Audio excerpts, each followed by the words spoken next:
Alright guys, I'm going to give you a quick tutorial on how to rebrand these Viking PLR packs if you so choose.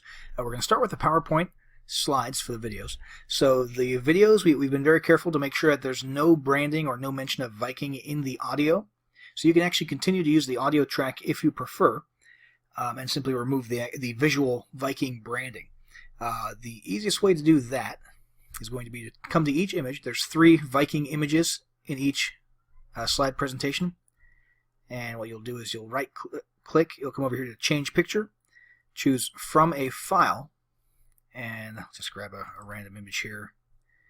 Easy as that. You would do the same thing here and here, and if you did want to change the voiceover, all you'd have to do is you would actually have to delete this sound file here. You'd have to insert a new one, which would be here, audio on my PC, and you can grab any audio file that you choose. Once you do grab an audio file, you're going to want to set it to play in background, and all of these settings will default to their appropriate settings with the exception of one. You'll want to uncheck loop until stopped. Okay. Now, since there will be a difference between our audio and your audio in terms of the timing of the various bullet points and everything, you're going to want to rehearse timings if you change the audio. Same thing goes for if you add bullets or any other content to the slideshow. So what you'll want to do is come up here to slideshow, and you'll click rehearse timings, and this is basically what you'll do. You'll just click through as though you're going through an entire PowerPoint presentation. I'm on a 4K monitor, that's why the let me go ahead and turn this off.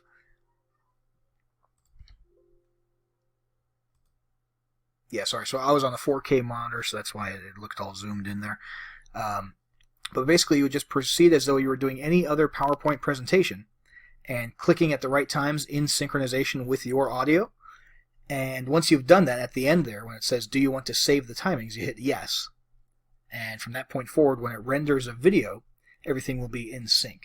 Okay, so we've covered how to change the images, remove all the Viking branding, how to change the audio. The last thing left to do in order to make these into a video would be to come over to File, and you're just going to come to Export, Create Video. Make sure this is set to use recorded timings and narrations. Those are the ones that you just set up. It should be set that way by default, and to choose your presentation quality.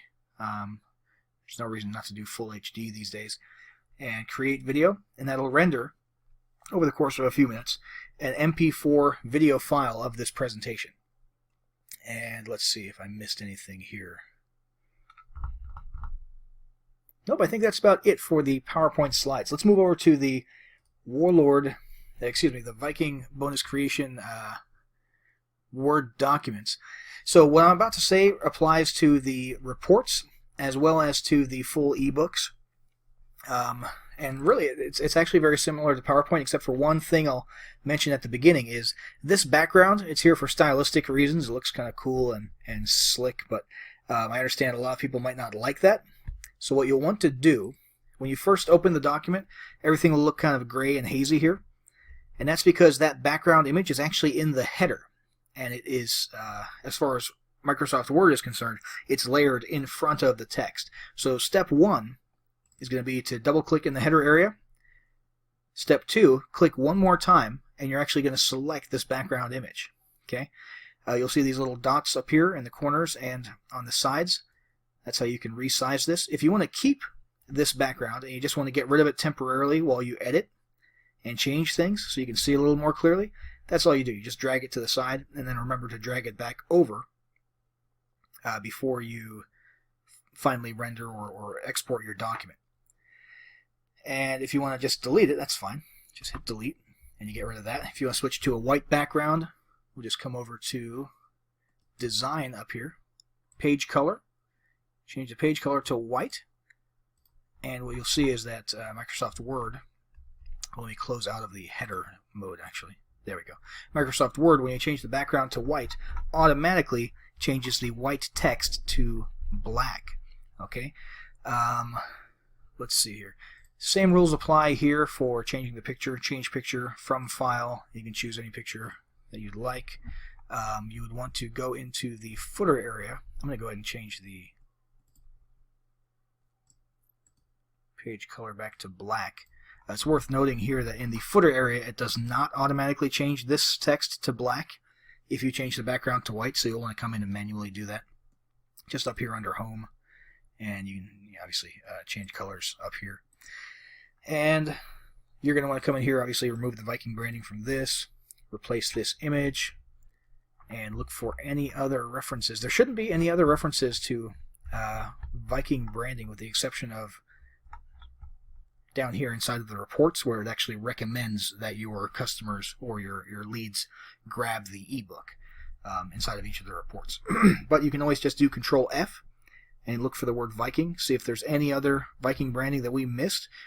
We made sure not to include any in the actual body of the document in the case of the ebooks. And that is about it for the Word documents, guys.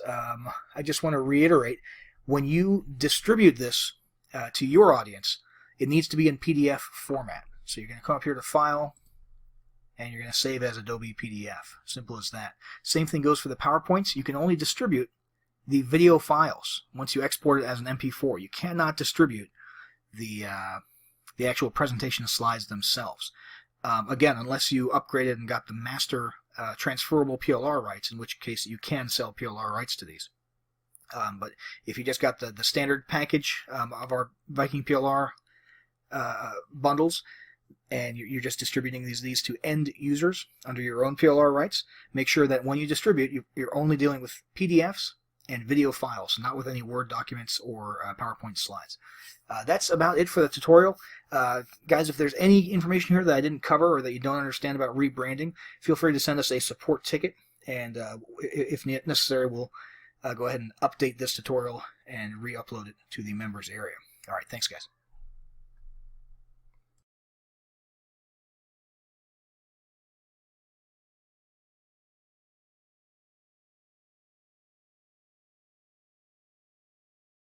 Now that you've got your presence established, it's time to start cranking out some quality organic marketing content. Let's look at some of the types of content you can create, curate, and leverage in your Facebook marketing. First, let's talk about basic posts.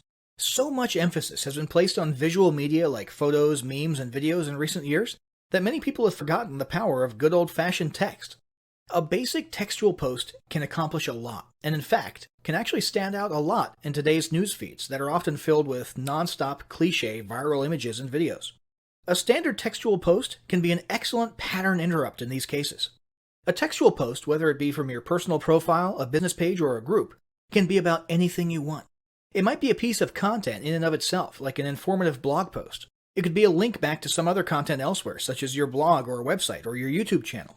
Other great ideas for content are questions, stories, and jokes. These can be great for boosting engagement and getting conversations started. A newer feature worth mentioning is the ability to make your textual posts appear as bold text on a large colored background. This is an awesome attention-grabbing feature that's definitely worth trying for short messages. There's only room for 2 or 3 sentences. Finally, a poll is a great way to boost engagement in your textual posts as well. Asking questions is already something that boosts engagement, and people love voting on things. So naturally, when you pair the two together, you're likely to get some great social traction. Here's a quick hint. For polls, always say something like, "Tell us why" in the comments below, so people can talk about their opinions and get some conversations and extra engagement going. Next up, there's image posts and memes. It's been almost a decade, and we're still seeing images of Boromir from Lord of the Rings looking at us in our news feeds, and telling us about how one does not simply this, or one does not simply that. Why? Because it gets people's attention, gets your point across, and usually still results in a few likes, shares, or comments. Whether it's Sean Bean as Boromir saying one does not simply run Facebook ads without using a tracking pixel, or the Dos Equis guy sipping on a beer and saying, "I don't usually try to lose 5 pounds in 1 week, but when I do, I use high-intensity interval training." The fact is, memes work, in almost any niche. In fact, it's precisely their goofy and ironic application to unexpected niches that causes them to be so funny and get a rise out of people. So it's settled. If you can find a few minutes per week to make a funny meme for your niche, it's definitely worth your time. But it's not just about memes. Other types of images can be beneficial as well. If you're working an authority angle, try posting images of you on stage at events. If you're promoting a free report or a free digital offer, you can use an image of the e-cover itself or even a generic stock image that you can find on the cheap at Adobe Stock. Make sure the images are relevant to your offer and audience. So if you're targeting restaurant owners, a smiling business owner standing outside of their restaurant might work. If you're doing a weight loss product, a stock photo of a woman stretching or a man running might be the ticket. If you're selling physical products, use an image of the product itself or of a person using the product. And remember, these are organic posts, not paid ads. So you're not bound by some of Facebook's restrictions like the text-to-image space ratio, and so on. Although there still are some terms of service that apply to all content, so be sure you familiarize yourself with those. Next up, there's videos, the uncontested king of engaging content. This still hasn't changed. In fact, if anything, it's becoming even more of a norm than ever. If you're not using videos in your Facebook marketing, you're missing out big time. While it used to be common to use YouTube for hosting your videos and simply embed or link them on Facebook, in recent years, Facebook has started to beef up their own video hosting functionality. Today, Facebook is giving YouTube a run for its money, and many people are now beginning to lean towards Facebook as their primary video sharing venue. This is beneficial not only to Facebook, but also to marketers because Facebook has made its videos super engaging by making them autoplay with no sound while people are scrolling or swiping past them in their news feeds. This results in a ton of views and engagement. So, video content is a must.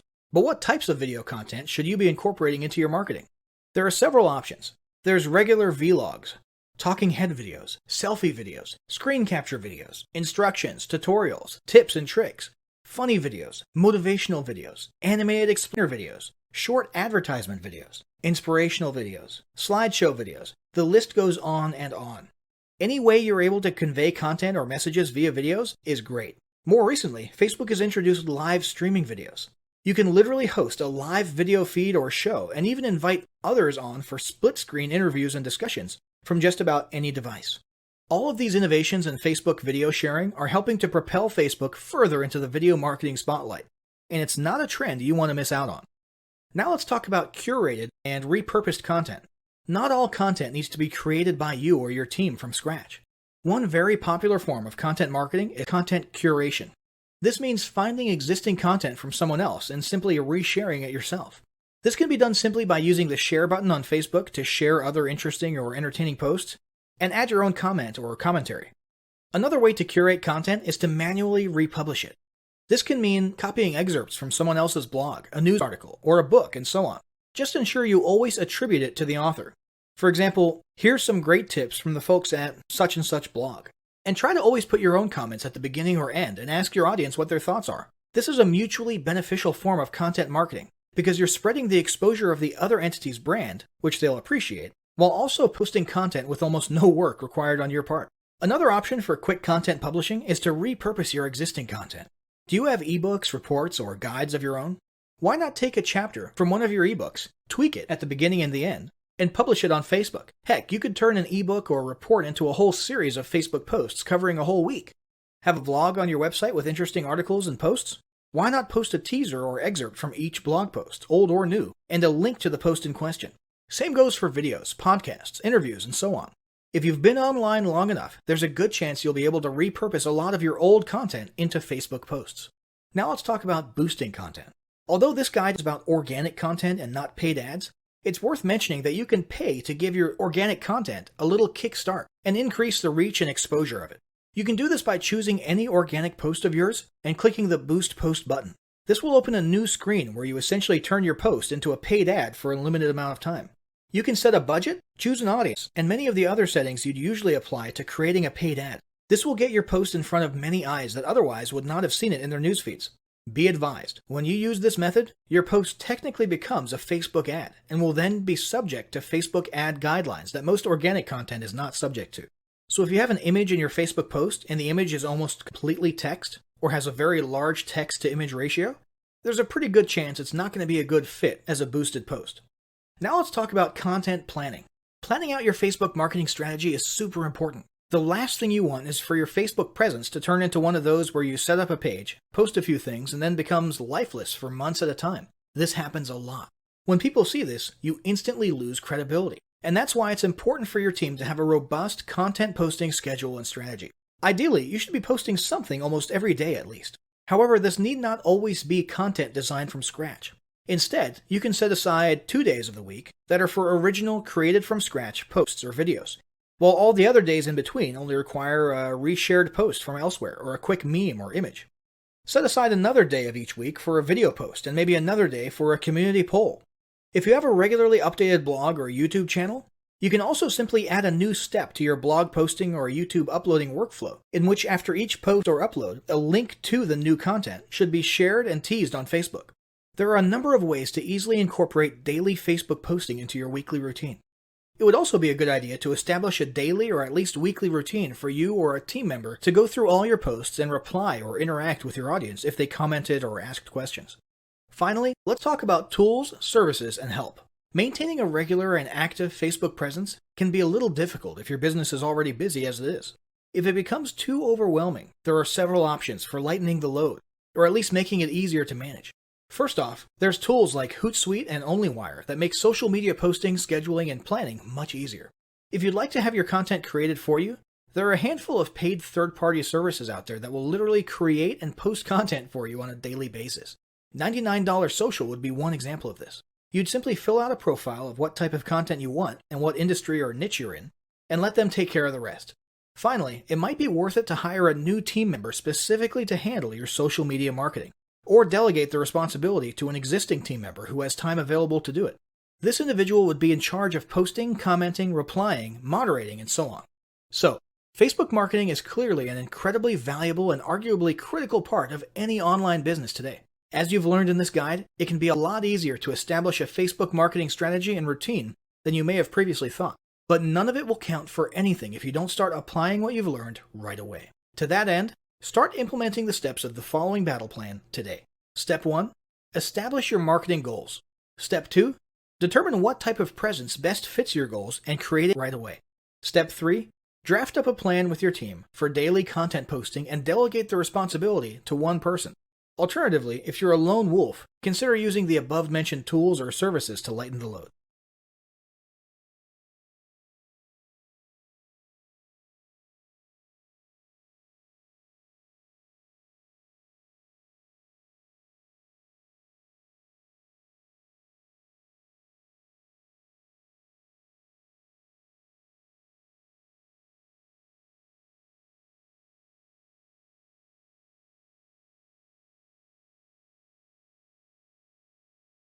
In order to reach your audience, gain followers, conduct market research, or accomplish any goals at all, you'll need to establish a presence on Facebook.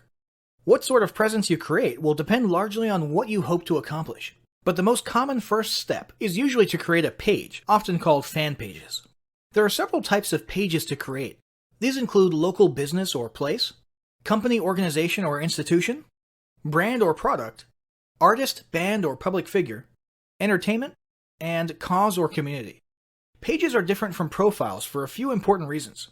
Your profile is traditionally meant for connecting with friends and family and not for business. Your page, on the other hand, is geared towards raising brand awareness or promoting your business or cause. With pages, you can run paid advertisements, create special offers, analyze data and reports, gain likes and followers, and much more. Pages should be understood as a social avenue for you to build your relationships with prospects, customers, and clients. Finally, business pages are kept completely separate from your personal profile and bear no public connection to you unless you choose to reveal such a connection. Let's talk about building your pages. When you first start the page creation process, and you can simply go to facebook.com/pages/create, you'll be prompted to choose one of the page types listed above. This should be relatively obvious. There is some disagreement about whether online businesses should choose company/organization or brand/product. In most cases, for online businesses, it's the latter, but it entirely depends on your business. It won't make a huge difference in your page functionality though, so don't agonize over the decision too much. Once you've chosen a page type, you'll have a drop-down menu where you'll need to choose an industry or category. If you're unsure which category applies best, don't worry, you can change it later. Then you'll be asked to input a business or product name and hit submit. When you first arrive at your new page, it'll be a little barren, but Facebook has made it very easy to start fleshing it out. The first thing you'll want to do is write a short description of what your page is about. Facebook only allows 155 characters, so you'll want to not only get the main points in just a couple sentences, but you'll also want to make sure you include any critical keywords that you want to be found for when people do searches. Keep in mind, SEO is still important for Facebook, both for its internal search as well as your Facebook page ranking in search engines like Google. Consider using Google's Keyword Planner tool to determine the best exact keywords to use in your description. Speaking of being findable, you'll also want to assign a unique username to your page. What this does is create an easy-to-remember unique URL for your page, so you don't have a long, impersonal, alphanumeric URL. In the end, you should end up with something along the lines of facebook.com/yourbusinessname. But this will be subject to availability, and you may have to use something slightly different from your actual business name if it's already taken. For example, if facebook.com/Tom's Tomato Shack is already taken, you might have to stick a number 2 at the end of it, or settle for Tom's Tomatoes or something. Don't worry about this too much. It's not like you're choosing an important domain name or trademark. It's purely meant to make it slightly easier for you to put your page URL on a business card, or to make links for your page look more friendly. Next, you'll want to add your website.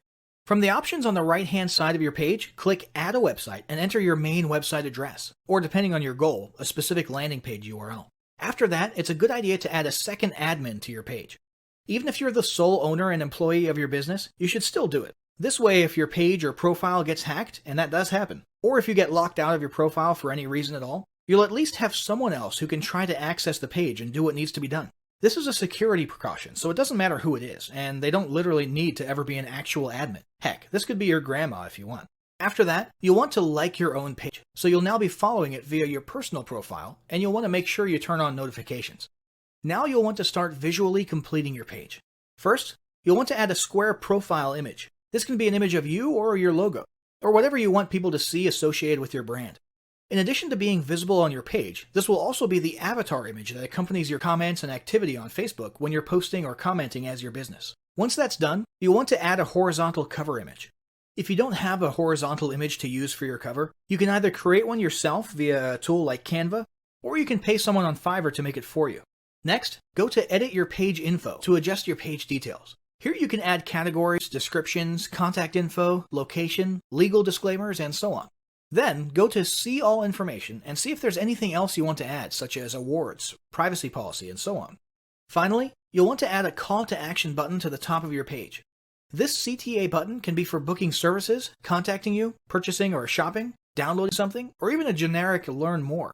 After choosing one of these categories, you'll have a choice of more specific CTA wordings to select from. Once your page is ready and looking the way you want it, you'll have an opportunity to start inviting friends to like the page or to start posting content to the page timeline. Now let's talk about another type of presence: groups. One option for establishing a presence on Facebook is to create a group. A Facebook group can be either public or private. These groups can be an excellent way to interact with your audience, share content, encourage them to interact with each other, and even start building a tribe mentality among your followers. Although groups can eventually take on a life of their own once you've got enough members in there, conversing, posting, and answering and asking questions, early on it'll be important for you to have a content posting routine to keep things fresh and moving. It may also be a good idea to appoint a moderator/admin to handle things on the inside. Be prepared. Groups can easily turn into a second customer support channel, and can also be a place where people think it's okay to dump their complaints or criticisms of your brand. Be sure to keep an eye on things in there. Try to foster a positive vibes environment, and have yourself or moderators on hand to delete or censor any comments that might harm your brand, and make it clear to members whether or not it's okay to handle customer service issues inside the group. And for the record, it's totally up to you, and in fact, handling customer service in groups publicly is becoming a bit of a trend lately. There's plenty of pros and cons to that, we're not going to get into it here. If you choose to make your group a no customer support zone, just ensure you get that message across kindly and gently, and use patience when reminding individual members about it. Remember, your whole tribe can see you here, and they will judge you on how you treat members. Let's talk about creating a group. To create a group, go to your Groups page and click the green Create Group button. You'll first need to name your group. This can be your business name or a spin-off of your business name. For example, if your group is centered around providing special training or advice on using a product, you might call it Your Product Name plus the word Masters, Experts, or Ninjas at the end of it. Each group needs to start out with at least one member. So you can either add several members right there from the beginning, or you can just add yourself for the time being and move on. The final selection is your group's privacy status: closed, public, or secret. Secret means it's not even searchable or discoverable. You can change this setting later, so don't worry about it too much right now. After you hit submit, you'll need to choose an icon for your group. Just pick whatever seems most relevant. Once your group is created, you can start fleshing it out by adding a cover photo and description. The same guidance for business page descriptions above applies here more or less. Keep it short, clear, and include important keywords. As for the cover photo, make it horizontal and consider using Canva to create your image or hiring someone on Fiverr to make a nice image. Finally, there's the personal profile. It's true that Facebook has terms that prohibit using your personal profile for explicit business purposes. However, that does not prevent you from leveraging your personal profile in exactly the way social profiles were meant to be used: networking. Make it clear what it is you do and what services you provide. Make yourself findable via search. Join relevant groups. Contribute to discussions. Introduce yourself and rub elbows as much as possible. In this sense, your personal profile can be an incredible resource for marketing and potentially even more powerful than your business page. So, once you've established the sort of presence you've determined you need, you'll want to start posting content. After all, that's what this whole endeavor has been about, and it's what we'll cover in the next chapter.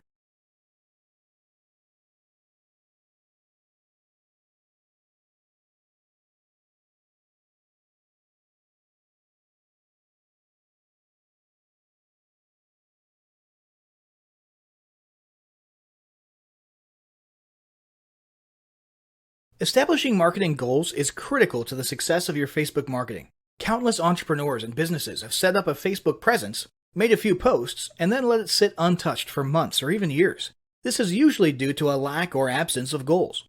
So before you even begin establishing any sort of Facebook presence or strategy, you need to establish clear marketing goals. Your goals should be specific, measurable, and attainable. They can be long-term, short-term, or a mix of both. Deadlines and milestones can be helpful as well. Let me give you an example. I want to increase my social following would be an example of a bad goal that will likely result in your marketing efforts petering out after a while, because there's no specifics or milestones. On the other hand, I want to gain 1,000 likes by Christmas is an example of a good goal. It's specific, measurable, and certainly attainable.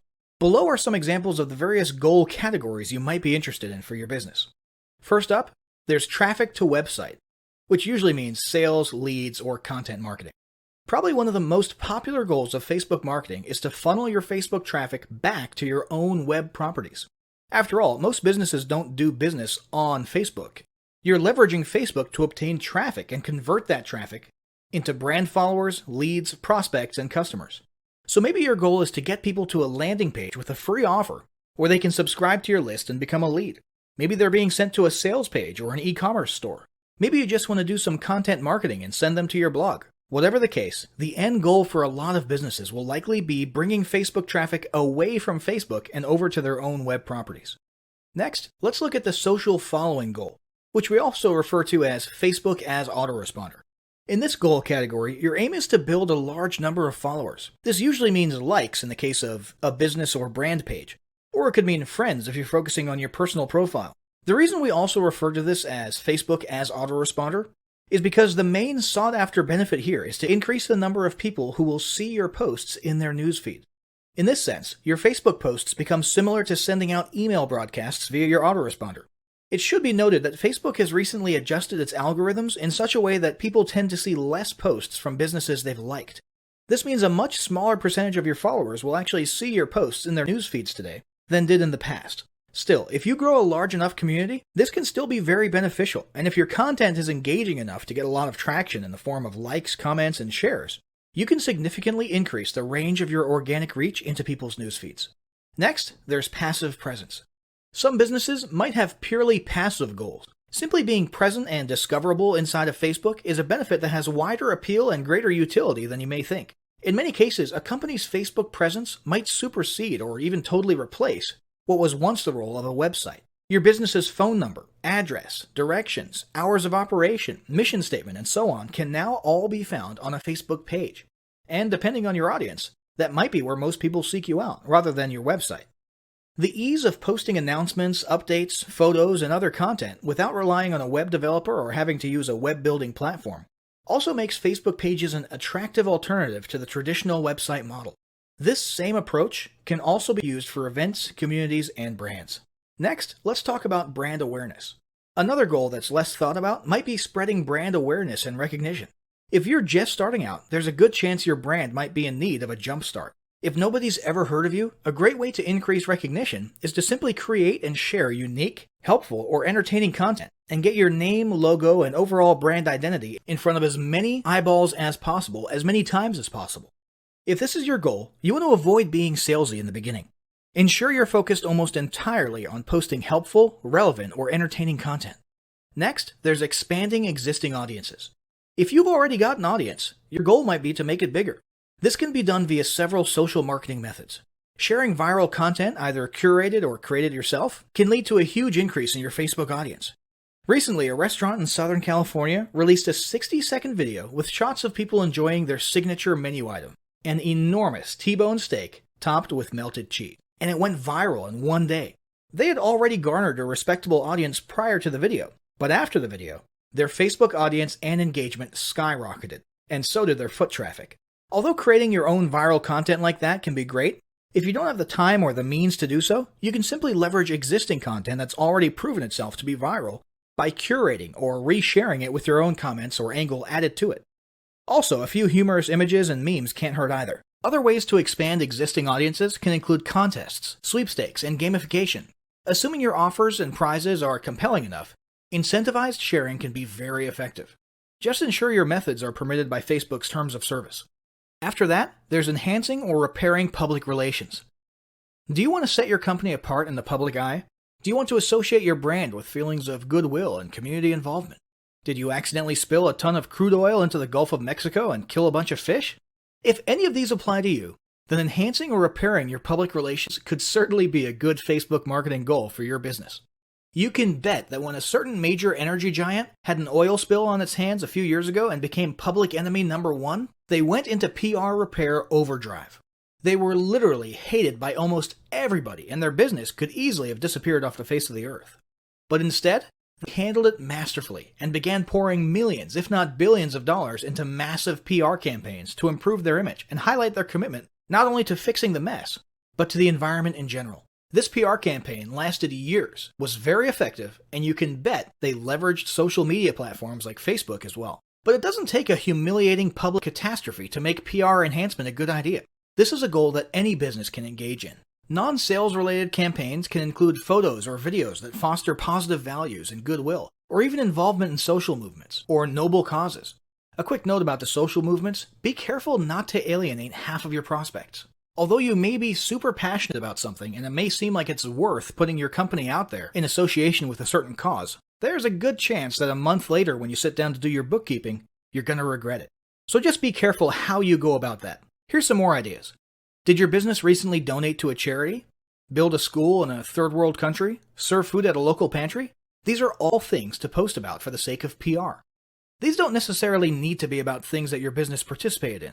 They can be content about general things like a heartwarming video about helping the poor or caring for the elderly. Special holidays like Christmas, Thanksgiving, or Mother's Day also present opportunities to leverage emotions, foster goodwill, and enhance your PR. Finally, there's market research. A hugely beneficial goal of Facebook marketing is market research. If you're just starting your business or going down a new path, Facebook can be an excellent place to learn more about your audience and your market. This can be done in a structured way with things like surveys and questionnaires, or in a less structured way by simply engaging with your audience, commenting, asking questions, and so on. Also, lurking or conversing in Facebook groups related to your industry can teach you a ton about what your customers want and who they are. Beyond that, you can monitor your competitors' pages and groups to see what their customers like and what they're complaining about, so you can adjust your business accordingly.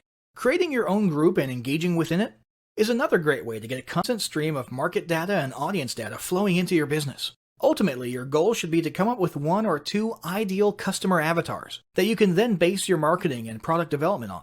All the goals you've learned about in this section require some sort of presence on Facebook. Your Facebook presence can take various forms, and that's what we'll discuss next.